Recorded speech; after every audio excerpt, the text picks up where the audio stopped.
Hey, here's a little bit of a breakdown, I guess. You could explain that on how I manipulate the wheel and hold the wheel when I'm playing spin rhythm.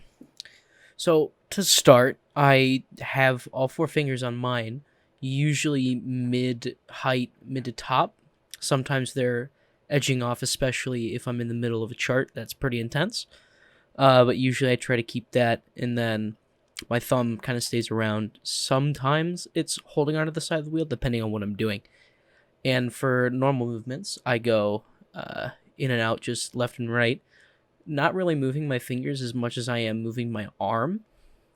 So they kind of stay straight, and then my arm moves around with it.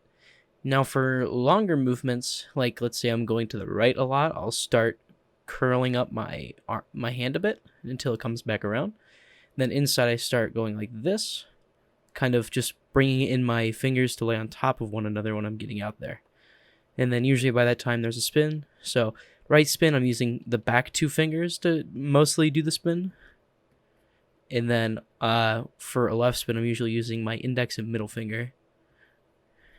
And for scratches, I take two, put them together, hit the top left side of the wheel, and I start spinning very aggressively. Oh, scratching aggressively. But overall, that's the basic movement, and then it just kind of gets really quick. Like, for example, 1/5s here, I'm just kind of lightly jumping across. And for more intense movement, I have to do a lot of pretty quick shifts in my hand movement, but that takes time. But all of it's through my arm and my wrist, more less so than my fingers. My fingers really only do the spins, and depending on how far I'm going on the turns.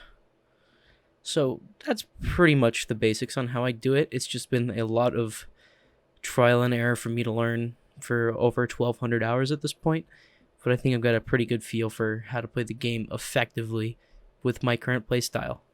If you've got any questions, please let me know. Other than that, thanks for watching.